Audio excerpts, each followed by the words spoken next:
Welcome back to the Talking Hedge. I'm Josh Kincaid, Capital Markets Analyst and host of your Cannabis Business Podcast. So what we're doing now is we're going to have each committee come on up and talk about what the committee is. And if you want to get involved in that committee, it's a great way to have mild involvement, specifically in an area that you are particularly interested in. I'm going to bring up Josh Kincaid, who is the chair of our Social Consumption Committee, and the work that has been done and where you're going. Thank you, Josh, for being here. Yeah, thanks for having me. So we got to jump in the way back machine to get to our first committee meeting, which was half a decade ago. So the Coalition of Cannabis Standards and Ethics started the committee way back in July 2015. And that was in response to the amendment of House Bill 2136 that formally outlawed cannabis social lounges and marijuana clubs in Washington, making it a Class C felony for, quote, any person to conduct or maintain a public place where marijuana is held or stored or consumption of marijuana is permitted. So this committee, we met, our first meeting was, I think, May of last year, 2019. And so our intent was to address the needs for non-public areas, providing opportunities for social consumption of cannabis, and cannabis consumption opportunities would improve those circumstances for consumers and regulators, the cannabis industry, and offering other benefits to the public, with the bill intending for consumption area policies to incorporate the reduction of exposure to youth, as well as providing a social equity program, business development, and needs for medical marijuana patients, including accountability and security. So our vision or our goal for the committee was to draft an ordinance to amend that Class C felony and adopt provisions establishing a business license category, also making that social use venue an exception to the Washington Clean Air Act. So just quickly going over kind of what we covered on the committee, we reviewed about 8 different states' bills, starting with Las Vegas. Our first sesh, or our first meeting, was way back on May 16th, 2019. So we looked at Nevada. They had a good social use model that we modeled our cannabis lounge on, but they had on-site sales that was way too much. So we threw that out, obviously threw out liquor because they want to sell alcohol at the same time. And then, so moving on to the next bill, Alaska was really good. A lot of the inspiration we took came from Alaska. But we decided not to add local governments from being able to apply for a license. For some reason, Alaska thought that would be a good idea. The next meeting we had was on New Jersey, and we talked about how New Jersey had an exemption for the Clean Air Act. We liked that, obviously. They were going to allow butane torches, so we kind of threw that out. Too much liability or risk. And so New Jersey had said that the bill would exempt them from the Smoke-Free Air Act. Colorado was the next bill, and they were exempt from the Colorado Clean Air Act as well. So that was some verbiage that we kind of pulled out. We looked at California, and so, Chuck's whole thing on education was kind of why we looked at the safe injection bill for San Francisco, just on the requirements for potential education requirements, like worst case scenario. We also looked at West Hollywood's bill and California's consumption lounge. They again wanted on-site sales. We said, no, keep it streamlined, keep it easy. We finalized the fee schedule, and so that's going to adhere to all retailer fees and distances, so 1,000 feet from parks and schools, as well as any fees. We're just going to copy retailer fees. Oregon's bill, we reviewed on July 24th of last year, and that was a really good bill. And so again, we modeled a lot of what we took from Alaska and Oregon. And temporary event licenses and tours, going back to Vivian's issue, I think we're going to need some more help from Vivian and anybody else, Levi, Lion, whoever else wants to give us some input. I'll get to that in a sec. Illinois was a really large bill. Only a portion of it was about cannabis, but they had a really good piece on social equity. So our seventh meeting on Illinois, we talked a lot about medical patients, small business development, and then social equity. We tried to talk about Massachusetts, but they didn't really have anything to talk about. And so we just started drafting that bill. And we spent the next few meetings drafting that. And then finally went down to Olympia with me and Dawn and Bailey and drafted that in Tacoma on September 22nd. So we all thought the bill was great. And then I met with Laura, and Laura's like, this doesn't make sense. And so after she explained it, yeah, it really didn't make sense. So Laura really hooked us up. We submitted it the 27th of September last year. I met with Laura towards the end of October and then finalized it. So we did a lot of editing. So shout out to Laura for really helping us make sense of it. The areas that we need improvement on are tours and temporary licenses. So again, anybody, whether it's Vivian or Levi or whoever else has a vested interest, we need to kind of improve on that. And then vision for the future. Post-COVID, we have to pivot with social distancing and the potential for no events. If the fall turns to be, no events and everything gets closed as soon as the flu hits, we have to kind of be prepared for that. So giving these entrepreneurs all the tools and resources that they can use is critical. And part of that is adding non-cannabis products like food and beverages to be able to be sold. So again, giving them as many opportunities to generate revenue as possible. Ways you guys can get involved. I need a project manager essentially to put together the driving and marijuana. We're going to have a lot of headwinds on that. So Kevin of Washington Normal has some information. Danielle with the Ellensburg Impaired Study. She's got some good info. Nick Loverich of the UW Impaired Driving Study. And also contacting lobbyist groups, Lyft, Uber, and local legislators. And so if you want to get involved, I can put my contact info in there. You can get a hold of me or Jason Lammers, who's also a member. And then if you guys want to schedule a time, I will put a calendar invite in there as well. If you want to talk on the Talking Hedge about what you guys got going on, or the Marijuana Lounge, more than willing to talk to you guys about that. Any questions? And I have no doubt that this is going to be pushed back. I think that delivery is obviously going to get fast tracked. This has made no movement in the last 9 months. And to be candid, I don't expect it to in the next 9 months. But it gives us a lot of time to draft what we want and get it perfected. Yeah, absolutely. That's obviously what we all have to do all the time in this industry. And now the rest of the world is just stick and move. And this is a great time to make this legislation really, really tight and perfect. So thank you very much, Josh. We've got ways to connect with Josh and other members of the committee in the chat, if anybody has any questions. So those are our committees, everyone.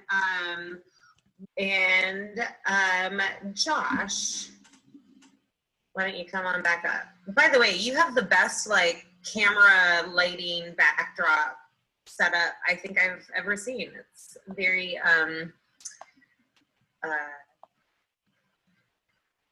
it helps if you have a podcast studio. Yeah, perfect. So real quick, earlier this week I was approached. Well, first off, so I work with the World Trade Center in Tacoma on their export store. It's an e-commerce platform, and it's opened up a lot of doors. So earlier this week, I was contacted by the Goodwill ambassador in Guam for Micronesia and Saipan. So all three of those areas are interested in 3 separate bills for cannabis. Micronesia, we're going to have to write another one for CBD, so we're doing that. But all 3 areas are interested in CBD and cannabis, and we have an entryway into getting it passed. And so if anyone's interested, I can get 8 people to fly out there. It's $10,000 per person, and you get a week. It's Friday to Friday, and you'll meet all the government officials that you need to, as well as viewing the farms. And there's a lot of government opportunities. So on every single island in Micronesia, they have an office for small business development with grants and loans and opportunities. So While it's not ideal location, it's $1.67 for minimum wage in Micronesia. So we're looking at export opportunities to the Far East. So that's really the play on that, as well as the $14 billion being put into Guam to move Okinawa's military base in Japan to Guam. So that's going to give you first access to get as close to there as you want if you have a CBD shop or whatever. Just kind of planting that seed. If anybody's interested, let me know. Guam, Saipan, Micronesia. Thanks. Wonderful. Thank you so much, Josh. We are challenging the constitutionality of Washington State's restrictions on advertising for licensed cannabis businesses. We are in appellate court right now on appeal. We are just coming off of another win in appellate court from a different case.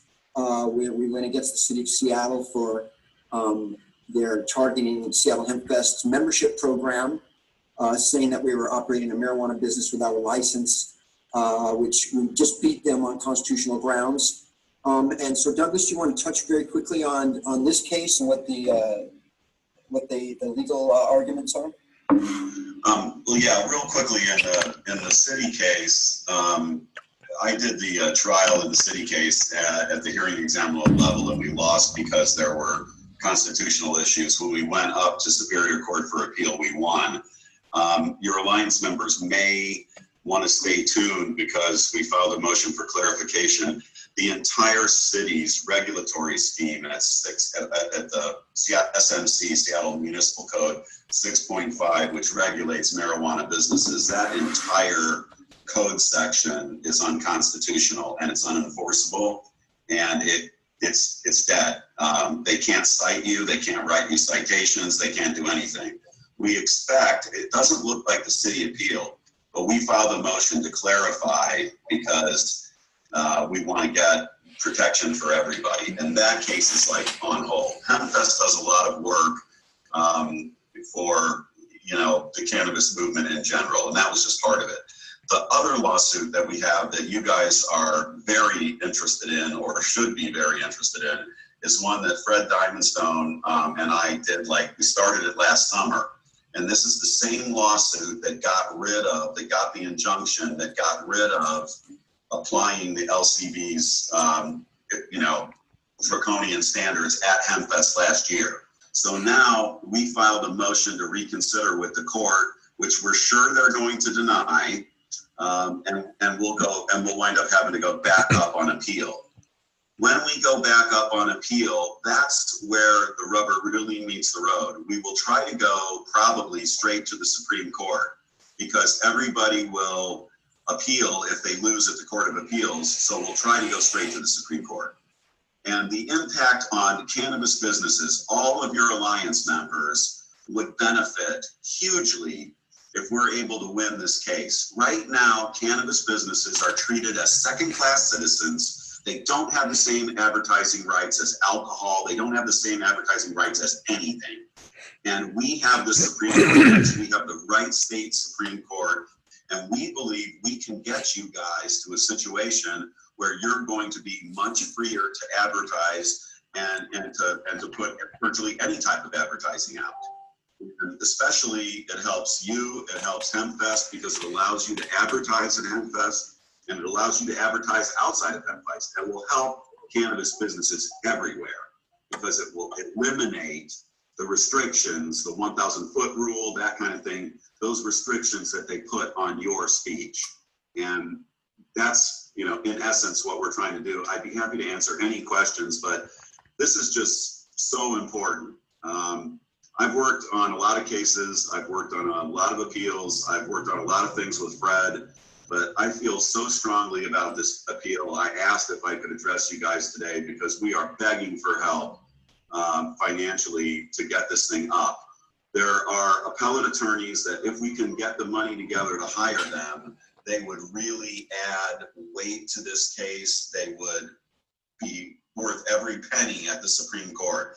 The lawyer we have in mind is named Jim Lobsense. He's done First Amendment cases for a long time.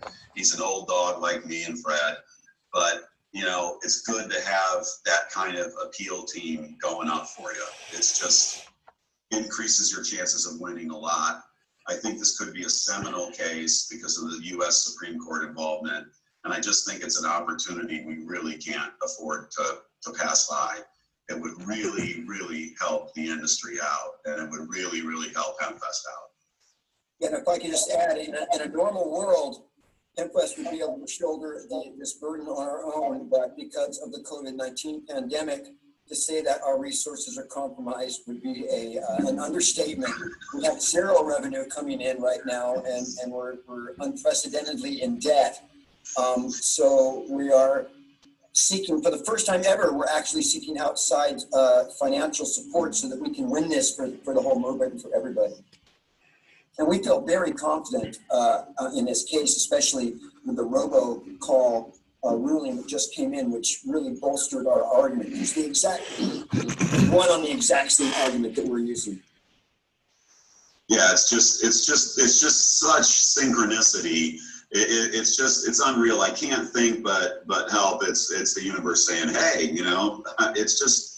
it never happened. I've never had it happen in any case I've ever been involved with. It's just awesome when, the federal law is supreme on this issue. The Supreme Court comes in behind you. That's kind of the end of the argument in a lot of ways. And I can't see a way, frankly, that we would lose on this. And if we did, we would probably wind up jumping to federal court next year and then winning. So I just can't see a bad outcome for this particular case. It's rare. And anybody that knows me personally knows, I'm Scottish and pessimistic as hell, and I'm never optimistic and about anything. And I'm optimistic about this. I really think Fred's hit a home run here, and the timing and everything is really good. I want to thank Lisa Buchanan for saying where should we send the money, which is very important. And there's a separate HempFest has its own GoFundMe account, but this is a separate one which is earmarked just for this case. And I just put the link in there. Of course, if somebody would rather send a check directly, you can contact either one of us as well. I could direct you to Fred. There are rules. Anybody that has concerns about how the money gets handled, we don't get paid. We're not getting paid. The HempFest lawyers. There will be another lawyer that does, hopefully, and that's Jim Lobson's. But there's you can give money to Fred, you can give money to me, you can give money to HempFest, you can do it any way you want. The money is going to get to the lawyer. And we're controlled by rules on all of that. So in addition to our own ethics, there's a real assurance that the money goes exactly where it's supposed to. And in this case, and I've done these before, I did a GoFundMe. Some may remember we went to the Supreme Court for cannabis businesses on the Nickerson case and stuff like that. And I've done the same thing before, and it works pretty well. But this case, I think you're going to see litigation in other states that have advertising restrictions on cannabis. I've talked to Brian Vicente in Colorado. Vicente Sederberg knows about this. They may try to help out with some fundraising as well. Everybody's in just a disastrous situation because of the economy generally, but we really got to get this case up. And I just think it's critical for you guys. It's an opportunity to just take a hammer and smash that glass ceiling that's keeping us down and keeping us on uneven footing. I mean, without advertising, you don't have a business in the modern era. So, I mean, you just don't. And advertising is everything. Net advertising, billboard advertising is everything. And you can't restrict it. They can't do this to you guys. And it's not right.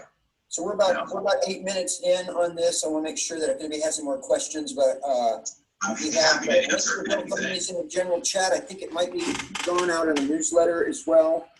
And, and there's a couple of ways to ask questions. Everybody can go to the Q&A and you can put your question in there, and that allows people to upvote. You can put the question in the chat. Thank you, Lisa, for money. You can also, if you go to participants, you may raise your hand if you feel that you've got a great question for everybody. You may raise your hand and we can bring you up on stage to ask your question. So we'll provide a moment for people to poke around and figure out how to do that. Yeah, we really appreciate the opportunity to make the pitch here, and Absolutely. It's in the interest of the whole community. If you go to Fremont Fair, they have the Red Hook stage, which has 2 giant 12-foot banners on both sides of pictures of a Red Hook beer bottle, and then directly across from the Red Hook stage is the beer garden. And we think that cannabis should have a level playing field, and this industry should have the same opportunities to be revitalized. Do you see that question, Douglas? Do you have a link for the case reference number? Yes, if you're an attorney, I don't have the link right here now. If you're a lawyer asking that question, you can get on the Thurston County, you can get on the Thurston County docket and actually see that we're in front of Judge Lanesse, Chris Lanesse, Lanesse, and we're on that docket. There'll be a case number. There'll be a new reference to it. We have until, I think they've goofed around with us and they haven't entered the final order. We're arguing over everything in this case. Let's just say that. So now we're arguing over the fact that the judge hasn't signed our order, which allows us to appeal technically. He hasn't started it running yet, or if he has, there's a procedural fight going on here too. So we have probably until September, I think 3rd or something. Fred's doing the calculation on that to actually get the appeal filed. So this is why we're trying so hard to raise money during this time, so we can get a lawyer like Jim Loudsense to put his name on it and commit to going up with us to the Supreme Court. And then we will try to leap the Supreme Court. But I can send the case name. Obviously, it's HempFest, and John Davis, when we were doing the suit, was kind enough to put his business on the suit to give us additional standing. Him being on the suit stands for all of you guys. It brings all of you along with the suit because you're all standing there with him, and then he's standing with us. And we, argued the relationship between us and your relationship to the public, and all of that stuff is, important and gives us standing. And so the case name is like HempFest and John's business against, the state and the I'm Vivian at hempfest.org. Vivian at hempfest.org. You can email me and I can get that. Yep, you can send it right to you. And we've been, chopping on this for a while. Like I said, we filed the injunction stuff. That's, I'm more on the injunction, but that's what, we needed to get done to fix HempFest last summer. This is moving forward. This is what fixes the problem for you guys forever. It's a permanent solution.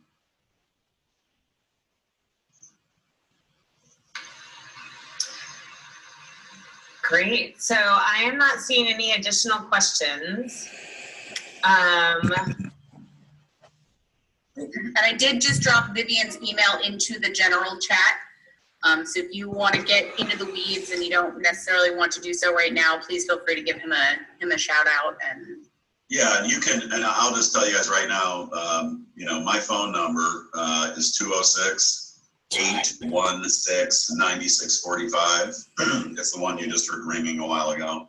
And anybody that wants to talk about this can call me, tell me they're an Alliance member or whatever, and I'll talk to them as long as they want. I'll answer any questions that you have about it. I'll tell you more specifics about the money involved, all of that kind of stuff. These lawsuits are incredibly important, but they're incredibly expensive. And even if I don't take any money and Fred doesn't take any money and we do it pro bono, even if we do it pro bono, the court reporter, right? The court reporter's cost, preparing the record for a single hearing can cost more than $5,000. So, that's the kind of thing we run into. Even when we donate our time and effort and everything, there are still huge costs.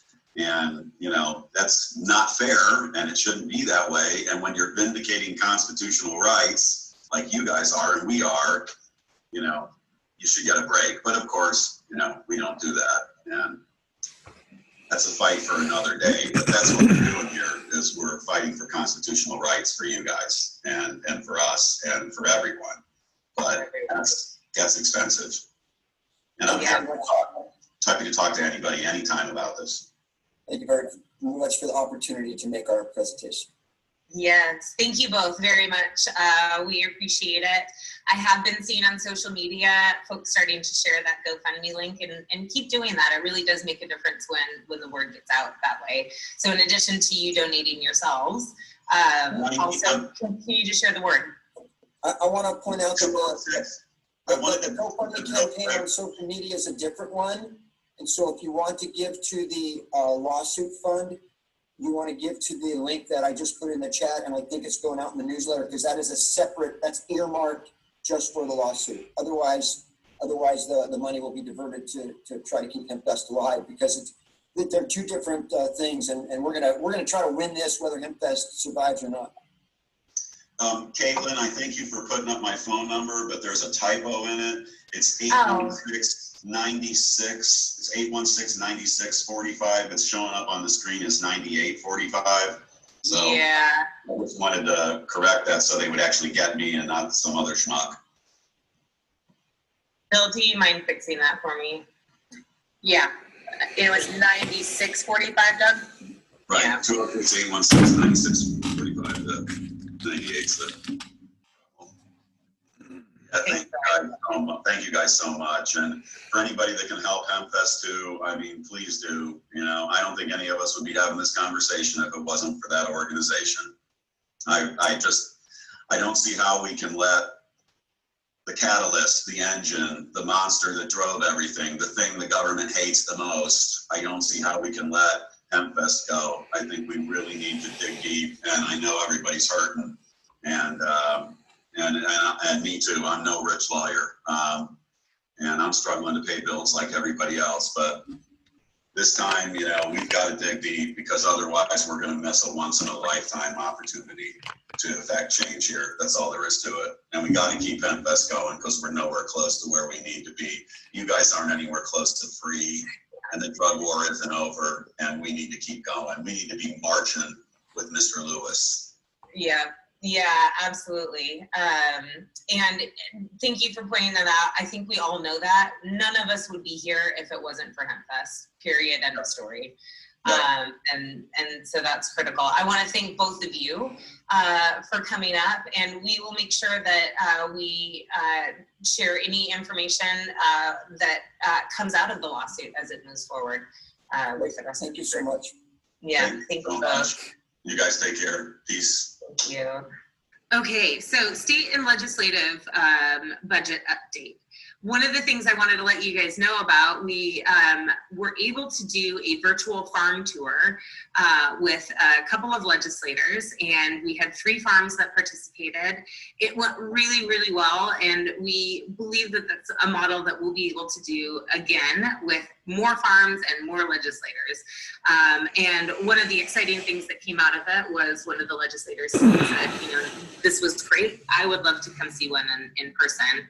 And so that's going to be an opportunity for yet another touch with legislators. And so the hope is the more they get to know exactly what it is that we do and who we are at all different levels, that will help us with all of our legislative agenda moving forward in the winter. We are developing our PAC. So I know there's lots and lots of asks for money. It is an election year. At this point, we're doing small donations here and there. But if you want to donate to the PAC, please reach out to me or to Jill, and we'll make sure that that money is being put through the guidance of Al, our lobbyist, and we'll make sure that that's put to good use. I'm going to go ahead and bring Jason back on up to talk about sustainability and the Sustainability Committee. It used to be packaging and waste. However, it has now expanded its focus, and Jason and the committee have been doing some really exciting things this summer as well. So I'll turn it over to you, Jason. Hi, everybody. So what we have done, I talked about, I think, briefly a little bit at our one of our previous meetings, but we've kind of got everything formed now. We've obviously tackled a few things in the packaging waste sector, but we really wanted to expand the sustainability goal and including a lot of other sectors because there's a lot of other opportunities for us to address. So we've already had some initial discussions with some great organizations like NEC, NEC and Resource Innovation Group out of Oregon. And so we're really looking at coming up with some solutions on energy efficiency standards. We're going to be looking at some data collection to try to really come up with some good answers on that front. And then we're ultimately going to try to come up with some better efficiencies for our energy consumption. And so we're going to be tackling that issue. We also are going to be going into the bio-waste issue that we've been dealing with since we started legalization. I think every grower I've talked to hates that rule, and it's just silly and wasteful. And so we're going to really try to tackle that, I think, hopefully in the 2021 legislative session. So, and then we're still going to deal with packaging, which is what we did. Those are good first steps, but our ultimate goal is a single-use free plastic world in our industry, and ultimately in the world eventually. So we're going to keep pushing forward for that agenda as well. And so anytime we see opportunities to continue to address improvements in the packaging space, we'll do that as well. So we'll have plenty of stuff on our plate to tackle. So if the packaging stuff wasn't a huge interest for you in the past, but you're really passionate about energy or you're really passionate about getting the bio-waste issue dealt with, those are all subjects we're going to be tackling now. And we're going to be coming together with our group probably early September to kind of reform and kind of tackle these issues. We've got some great action items to kind of tackle on the energy front, as well as start to look at the bio-waste issues for 2021. So if anybody's interested, I will put my information in the chat, and I would love to have you guys join. Jason, I got it. With that, we're going to roll this one up. I'm Josh Kincaid. This is the Talking Hedge. Don't forget to like, share, and subscribe, or don't, and I'm out. Don't forget to smash that like button on your way out and check out these other videos that we've got.